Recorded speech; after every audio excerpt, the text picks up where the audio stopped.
Right here I have my 2 chest packs that I have for my fishing gear when I'm in northern Sweden. Why do I have 2? Well, I have one designated for grayling fishing and one for trout fishing. In this video I'm gonna go through it, what I have inside them, some small tips and tricks that I picked up over the years when fishing here. We are located at Shonajok, the fishing destination that is our furthest north. It's in the Kiruna Mountains. Amazing grayling fishery and trout fishing. So here we have my grayling chest pack. In the main compartment I have all my fly boxes. It is a stack of 4 fly boxes, a nymph box, some bigger dry flies,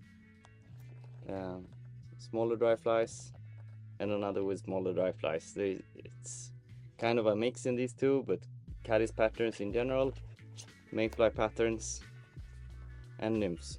These are small packs to keep stuff dry. They come in anything. If you buy a box of shoes or anything like that, it's usually one of these inside, and I try to keep them and I put them in my fly boxes. So it can help if you forget to open your fly box to dry the flies out, so to prevent them to rust. I have lots of flies and it's the saddest thing if I have to throw them away because they rust. So that's a neat little trick. Doesn't cost anything and you can save your flies.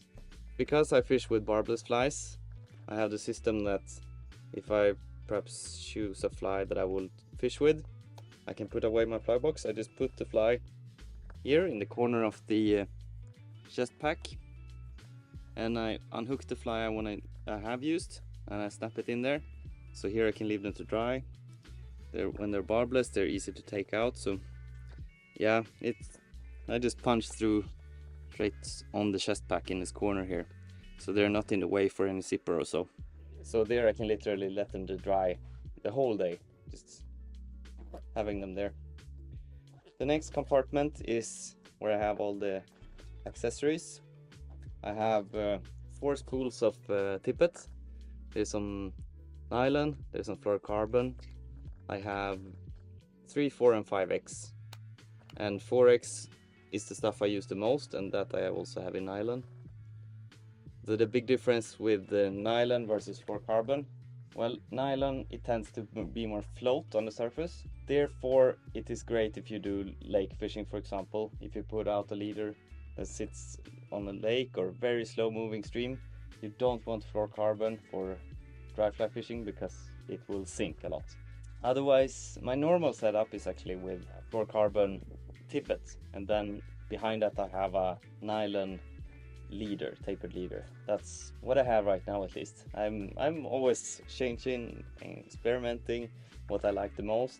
I'm in year 2 of experimenting with fluorocarbon for my grayling fishing. Do I see any huge difference? No. Do you have to have it? No. That's my answer for now, at least. We'll see when I change back to nylon after I get used to it. In the chest pack you find 2 bottles of floatants. This is CDC oil. Some kind of dry shake is awesome to have. This is on a spray can. This is powder, as it is. For my personal fishing, I think the powder works the best. The way I use it is I try, when a fly is soaked, I try to do some whip casts and place it out again. And if it starts floating again, then great, I don't have to use this. And when I catch a fish, I take it in. The fly is very soaked and it's full of mucus from the fish. I try to wash it in the water, blow on it, do some whip casts and place it out again, and usually it stays afloat. But if it doesn't, this powder is amazing. So you dry it as good as you can, maybe do some whip casts and catch the fly in the air, or you just blow on it.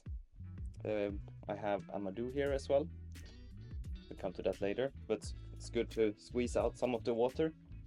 But after that, open the lid, put in the fly, close it, shake it. You can leave it there for a while if you want to. Take it out, and I gently take it out. And there, when the fly is full of powder, I just squeeze on it. And you can squeeze out the water drops from the fly. And if you do that, you will get such a dry fly. What this is not good for, and I see some people use it the wrong way, is that they first of all have overused the grease. So the fly is all greasy and it doesn't make the fly float better. You just want to use a little bit.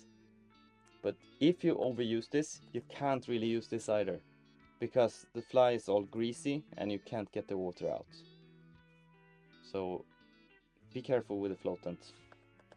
Then your fly fishing experience with dry fly would be a lot nicer. In the chest pack I have attached a nipper, so you can cut. I as well have a nipper on my necklace. So here I have a nipper, it has also a sharpener on it.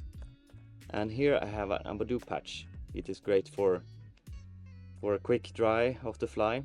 And I had it in my chest pack in the past and I feel like it doesn't really work. If you get the Amadou wet, it will not dry for days.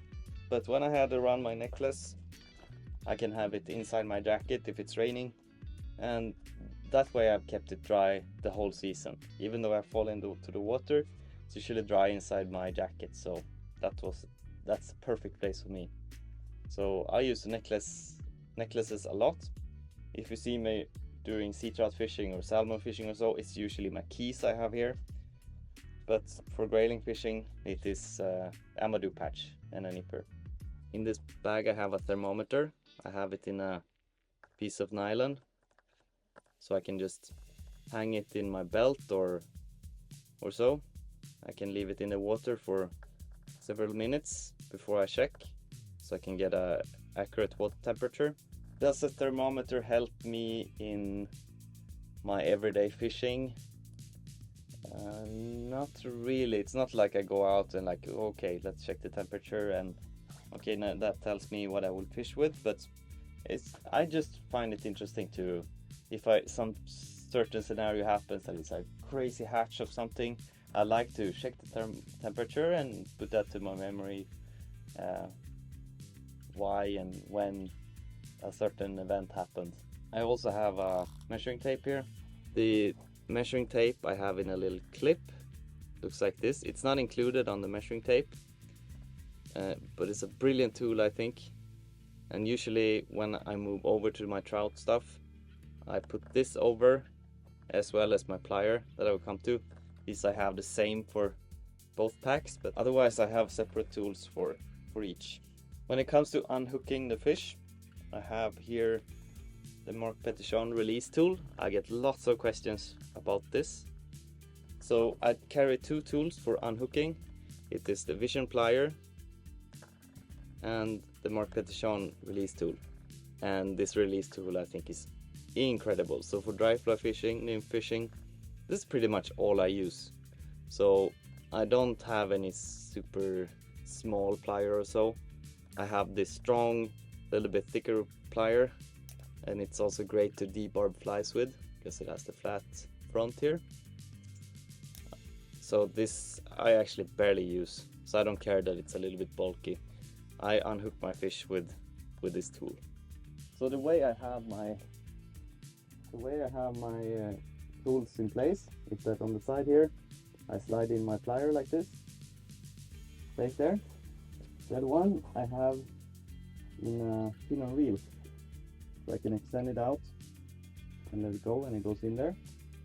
The way I have done that is that on the inside here I have a pin on reel, and that goes through a metal hole here, so you can have a pin on reel through here. It's a little hack I invented myself, I think, or it's supposed to be like that.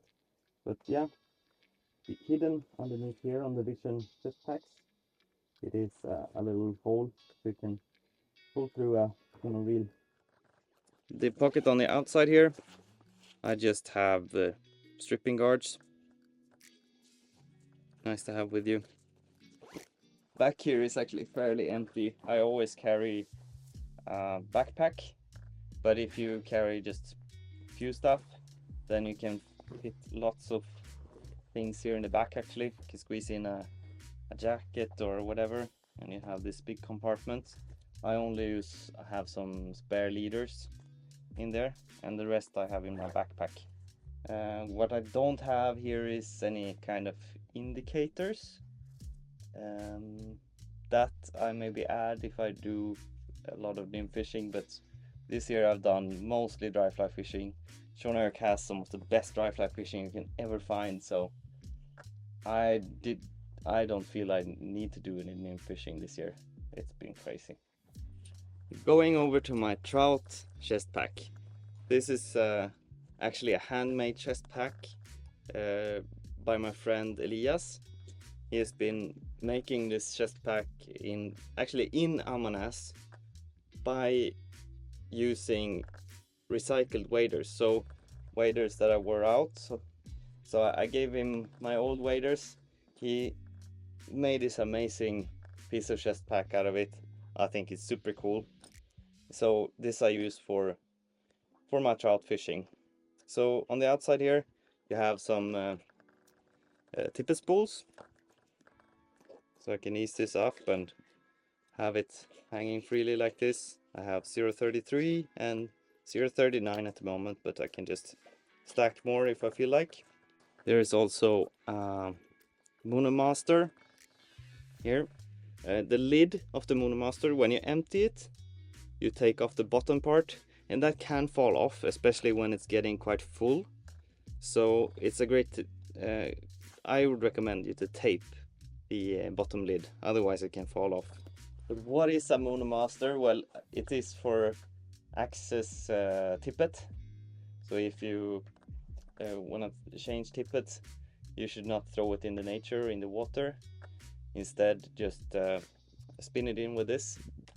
I have it on my trout setup, but on the grayling setup, I just throw it into the bottom of the chest pack. In the front here, I have my attached plier. Seen that before. Just moved it over to this chest pack. Slides in here. Then the chest pack itself is very basic. It's just one big open lid. Here I moved over the measuring tape as well.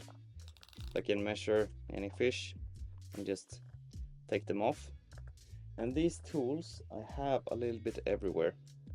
And I found them on different types of accessories. I don't know if you can buy these clips anywhere, but please, if you know anywhere you can buy clips like these, I think they are incredible. You just squeeze and you open them. So let me know in the comments. I found this one. You see it, we can zoom in here, it reads Tiemco. They have it on some of their accessories like tippet stacker. And tippet stackers, they're not cheap. It's a weird kind of accessory that I unfortunately bought only to get this squeezer here. And this one I found on a landing net from Brodin. They also have it. So the Swedish net maker Brodin, they have it in the end of their nets. But if you can find these loose, please let me know. I would love to buy some more of them. Inside this main compartment, I have pretty simply just a pack of these are tube single hooks from Ahrex. They are barbless, so a couple of different sizes. That's in the bottom here. And then I have my two streamer fly boxes, and as you can see here, there is flies on top of them. There is velcro patches. This I started doing this year and I'm so happy I did. This is also to prevent rust on my streamers. So anytime I've used a streamer, I put it on this velcro and leave it on the outside, so the flies inside the box don't get wet from the flies that I've been using. So when I come home, I can just put this, throw it in the sun, or if I forgot it inside the chest pack, it's not the end of the world. They usually dry anyways. And the flies inside the fly box should be safe. And you can also, for just extra safety, you can put in a little dry patch as well. I don't have it at the moment in here. But yeah, this way it saved my flies so much. This one I talked in the salmon setup video about as well. The Dianova sharpener, the finest one. They are in different hardnesses, like how rough they are, but this is the finest. I think it's fantastic to sharpen hooks with. And yeah, I'm just gonna put it in there now. So there you have it, my grayling setup and my trout setup for my fishing here in the northern Sweden, like now in Shonajok, for example. I thought really hard about, like, what if, except this stuff, what do you actually need when you go to Shonajok? Like, what should be your packing list? Like, if you really compress it down to the most essentials, what do you actually need to bring? I made it in a separate video. You find it here. So go and watch it. See you over there.